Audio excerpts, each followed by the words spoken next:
Hello friends, welcome back. நம்ம இவ்வளோ நேரம் எங்கெங்கே ட்ராவல் பண்ணியிருக்கோம். இது ஒரு ஒரு நல்ல இடத்துல நம்ம வெயிட் பண்ணிகிட்ருக்கோம். ஸோ நம்ம சபரிமலையிலேருந்து கிளம்பணும். அங்கேருந்து கிளம்பி குற்றாலம் வர அந்த சமயத்தில் ஆரியங்காவ். ஸோ அங்கே போய் அங்கே ஒரு ஐயப்பன் கோயில் பக்தியை தரிசனம் பண்ணிட்டு அதுக்கப்புறமேட்டுக்கு அங்கேருந்து கிளம்பி குற்றாலத்துலேருந்து கிளம்பி குளிக்கலான்னு போனால் அங்கே நைட்டு 8 மணி ஆகிடுச்சு. ஸோ 8 மணிக்கு மேலே எங்கடா குளிக்கிறது அப்படின்னு சொல்லிட்டு சின்னதாக ஏதாவது பர்ச்சேஸ் பண்ணலாமான்னு சொல்லிட்டு அங்கே எதனா வாங்கலாம் அப்படின்னு சொல்லிட்டு வாங்கிட்டு அங்கேருந்து கிளம்பி திருச்செந்தூர் முருகன் கோயிலுக்கு போனால் கூட்டம்னா கூட்டம், அப்படி ஒரு கூட்டம். இந்த மாதிரி ஒரு கூட்டத்தை நான் எதிர்பார்க்கவே இல்லைங்க. பயங்கரமான கூட்டமாக இருந்துச்சு. ஸோ அங்கே என்னடா பண்ண முடியும் அப்படின்னு சொல்லிட்டு மண்டையை பிச்சுக்கிட்டு ஸோ பீச்சில் மட்டும் போய் காலை நினச்சிட்டு அங்கேருந்து சரி கோயில் உள்ளே போய் உள்ளே தான் போக முடியாது, பட் வெளியே இருந்து சாமி கும்பிடலாமேன்னு சொல்லிட்டு வெளில இருந்து சாமி கும்பிட்டு அங்கேருந்து சரி வேணாம் பழம் கிளம்பிடலாம் அப்படின்னு சொல்லிட்டு அங்கேருந்து கிளம்பி எங்கே போகலாம் பிளான்னா ராமேஸ்வரம் போகலான்னு சொல்லிட்டு வண்டி எடுத்தாங்க. ஸோ ராமேஸ்வரம் தான் போகிறோம் அப்படின்னு சொல்லிட்டு பார்த்து தூரத்தில் அங்கேருந்து தூத்துக்குடிக்கு ஒரு 24 கிலோமீட்டர் இருக்குதுங்க. நடுவலையில் ஒரு ஐயனார் கோயில். ஸோ அந்த ஐயனார் கோயிலில் சாப்பிட்டு போகலான்னு சொல்லிட்டு சாப்பாடு செஞ்சிட்ருக்காங்க. இன்னும் கொஞ்சம் வேலை செஞ்சுட்டு சரி சுற்றி இங்கே தான் கொஞ்சம் அமைதியாக இருக்கிற மாதிரி இருக்குது. இதுவரையும் பரபரப்பாக இருந்துச்சு. ஸோ அதனால் ஒரு வீடியோ எடுத்துகிட்டு போகலாமே அப்படின்னு சொல்லிட்டு வந்தேன். இன்றைக்கி ட்ரிப் இந்த மாதிரி தான் போயிட்டுருக்கு. ரொம்ப ரொம்ப கால் வலி, உடம்பு வலி, இடுப்பு வலி.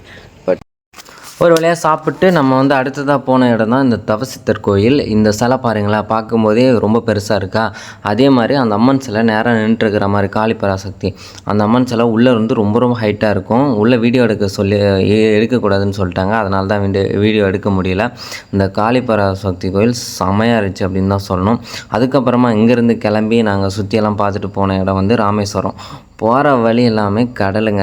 செம செம செம அப்படின்னு தான் சொல்லணும். ரொம்ப சூப்பராக இருந்துச்சு. அதுவும் இந்த பாலம் இருக்கே, ஐயோ செம அழகுங்க. சூப்பராக இருந்துச்சு அப்படின்னு தான் சொல்லணும். ரொம்ப ரொம்ப அழகான ஒரு பாலம், பாம்பன் பாலம். ரொம்ப சூப்பராக இருந்துச்சு. அதெல்லாம் பார்த்துட்டு சரி ஓகே போய் காட்டேஜில் ரூம் எடுத்து படுத்துட்டு எல்லாம் தூங்கிட்டுருக்காங்க. பட் எனக்கு கொஞ்ச நேரம் படுத்தேன், தூக்கம் விட்டுருச்சு. ரொம்ப தலைவலி, கால் வலி, ரொம்ப முடியாமல் இருந்தேங்க.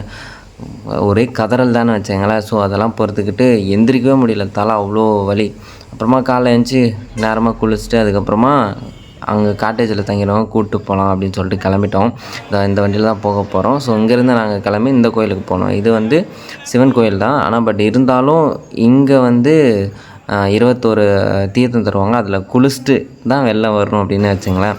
குளிச்சுட்டு ஒரு வழியாக வெளில வந்துட்டோம். உள்ளே இந்த மொத்த வழியும் சேர்த்து இந்த இடத்துல நிற்க வச்சு சாவடிச்சிட்டாங்கன்னு சொல்லணும். அவ்வளோ கூட்டம். ரொம்ப நேரம் ஆகிடுச்சு சாமியை பார்க்க. ஒரு வழியாக குளிச்சுட்டு பொட்டுக்கிட்டலாம் அடிச்சு அடுத்ததாக நம்ம கிளம்பி போகிறோம். போகிற வழியெல்லாம் ரொம்ப ரொம்ப அழகாக இருந்துச்சு. ரோடு பாருங்கள், 2 பக்கமும் கடல், நடுவில் ரோடு, ஆடு மாடுங்களுமே செம்மையாக இருந்துச்சுங்க. லிட்டரலாக ரொம்ப ரொம்ப சூப்பராக இருந்துச்சு. நான் இந்த வார்த்தையை எத்தனை வாட்டி சொன்னாலும் தகும். ஏன்னா ராமேஸ்வரம் அவ்வளோ ஒரு அழகு இந்த மாதிரி விஷயத்தில். பட் அங்கே பஞ்சம்னா ரொம்ப பயங்கரமாக வரும் அப்படின்னு நியூஸ் வந்துச்சு. போகிற வழியில் நம்ம டிரைவர் எல்லா விஷயம் இது அப்படின்ற மாதிரி நிறைய விஷயங்கள் சொன்னார். அவர் சொன்னதில் எனக்கு இந்த குடிசைங்களெல்லாம் பார்க்க ரொம்ப ஆச்சரியமாக இருந்துச்சு. ஒரு வேளை சின்னதாக சுனாமி வந்தால் கூட அதெல்லாம் என்ன நிலமாகும்னு யோசிச்சு பாருங்கள். ஆனாலும் மக்கள் அங்கே வாழ்ந்துட்டு தான் இருக்காங்க. போகிற வழி எல்லாமே ரொம்ப ரொம்ப சூப்பரான இடம் தான் சொல்லணும். நீங்கள் 64 64 சுனாமி வந்துடுச்சு. ஆமா, இதான் பில்லர் மட்டும் தான் இருக்கு. போட்டோ எடுப்பா ஐயப்பா, அப்படியே போட்டோ எடுக்கலாம் பாரு. அந்த சின்னதா ஒரு புள்ளி தான் டச் பண்ண போட்டோ விடும். அவ்வளவுதான், நேரா பிடிச்சி எடுக்குது.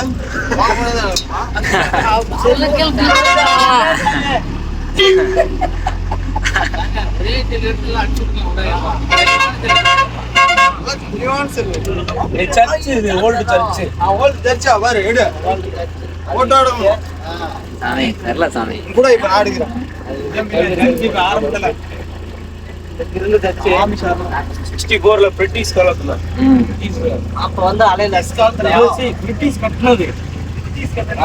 சுனாமி மொத்தமாக தட்டிட்டு போயிடுச்சு. Old church, house and temple, medical college, old post office, ஆதி காலத்துல எல்லாம் கட்டிருக்கு. ரோடெல்லாம் இப்போ போட்டு இதெல்லாம் இப்போ சோலார் தான், கரண்ட் கிடையாது. சோலார் தான் கோலார் போனால் மாற்ற பிளேஸு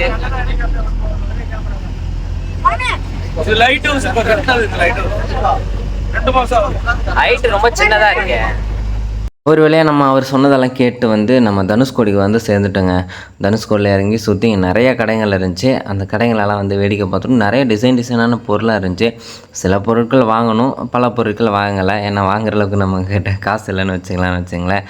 ஸோ எல்லாத்தையும் பார்த்துக்கிட்டு நம்ம கடலை நோக்கி வந்து போயிட்டுருக்கோம். கடல் வந்து எப்படி இருக்குது அப்படின்னு சொல்லி நான் உங்களுக்கு காமிக்கிறேன். எனக்கு வந்து எங்கேயும் பார்க்காத அளவுக்கு இந்த இடம் வந்து ரொம்ப வித்தியாசமாகவும் அருமையாகவும் இருந்துச்சு அப்படின்னு தான் சொல்லணும். பர்சனலாக வந்து எனக்கு ரொம்ப கனெக்டபுளாக சூப்பராக இருந்துச்சு.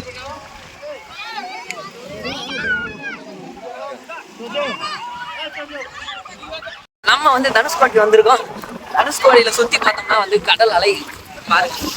ஸோ இப்படி தான் இருக்கு, நல்லா இருக்கு. ஒரு அமைதியான ஒரு சூழல், அமைதியான நீர்நிலை அப்படிதான் இருக்கு. ஆனால் பட்டு கடல் கோவப்பட்டதுன்னா என்ன ஆகும் அப்படின்னு சொல்லிட்டு இங்கே ஏற்கனவே வந்து காமிச்சிருக்கேன். அது அமைதியாக இருக்கிற வரையும் தான் நம்மளால் முடிஞ்ச அளவுக்கு சேஃபாக இருக்க முடியும். அது கொந்தளிச்சா அவ்வளோதான்.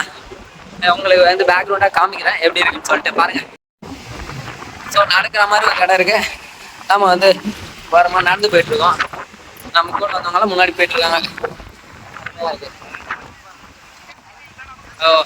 அந்த கயிறு தான் போகக்கூடாது போல், கயிறு கட்டிக்கிறாங்க. ஏகப்பட்ட மக்கள் இருக்கிறாங்க. ஓ ஷிட், பயங்கரமா காத்தடிக்குது.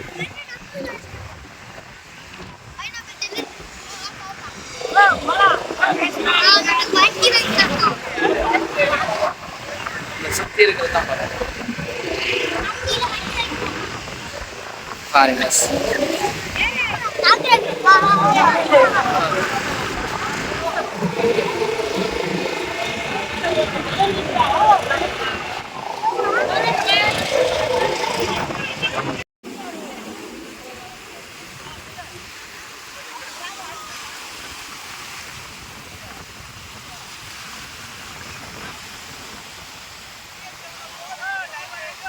தனுஷ்கோடியை விட்டு இப்போ எங்கே போகிறோம் அப்படின்னு பார்த்தோன்னா ராமர் கோயிலை பார்க்க தான் போகிறோம். ராமர் கோயில் எங்கே இருக்குது அப்படின்னு பார்த்தோன்னா தனுஷ்கோடியிலேருந்து ரிட்டன் வந்து நம்ம வந்து ராமேஸ்வரம் வரோம்ல, அந்த வர வழியில் ரைட் சைடு ஒரு ரோடு போச்சு. அந்த ரோட்டில் தான் ராமர் கோயில் இருக்குது அப்படின்னு சொன்னாங்க. சரி அதையும் போய் பார்த்துட்டு வருவோமே அப்படின்னு சொல்லிட்டு அங்கேயும் போனோம். சின்ன பாலமாக இருந்தாலும் குட்டி பாலம் இருந்துச்சு, அதை சுற்றியே கடல் இருந்துச்சு. ரொம்ப அருமையாக இருந்துச்சு.